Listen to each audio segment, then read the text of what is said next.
Hello, my name is Stephen Wilson, and I'm a naturopath in Grand Junction, Colorado. Of all the meetings that I've done around the world for the last 20 years, a common question shows up. How should I eat? How should I physically act? What about my emotional and hormones? That question goes all the way back to Socrates. When he was making a statement in the Republic, he said, "How should man live?" And then jumping forward, perhaps to Francis Schaeffer in the 20th century, he asked, "How then should man live?" And going from that, I'd like to take you all the way back to Solomon.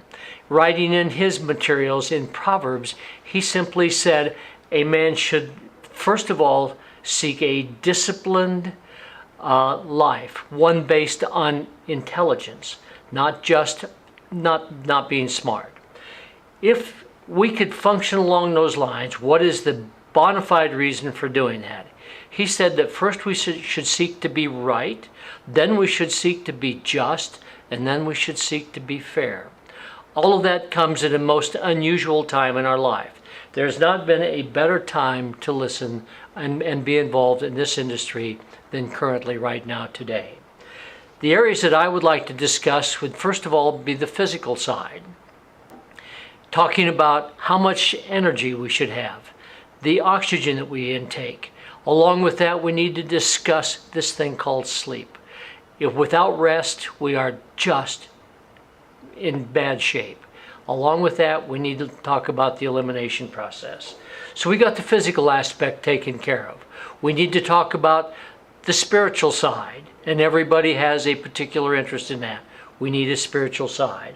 Along with that, we need to have a financial look. We need to begin to develop our security side, and then the emotional side of health. These are four aspects of health that I'm questioned mostly about. The emotional thing should deal with security. Women love to be secure, and men, we just love to be indifferent. Along with that, we really have to have a purpose. Purpose will give us something to shoot for. If we are to do with this, the intelligently disciplined area gives us a place to shoot from. First of all, knowledge. Knowledge gives way to being informed. Informed gives us an understanding which develops into trust.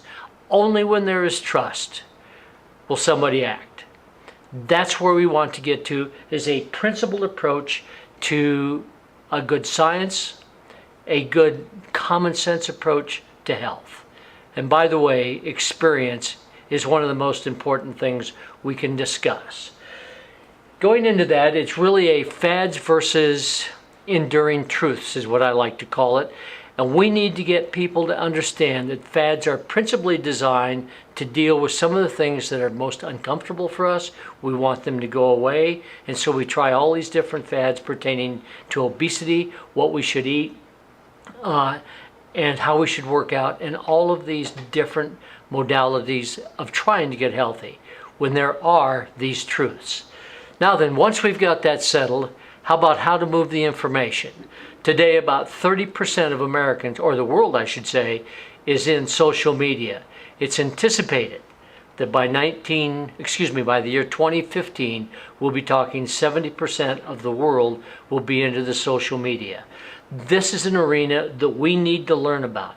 This is an arena that we need to understand the importance of talking to people all around the world about events happening in our lives and the wellness that we can develop through discipline. Thank you very much.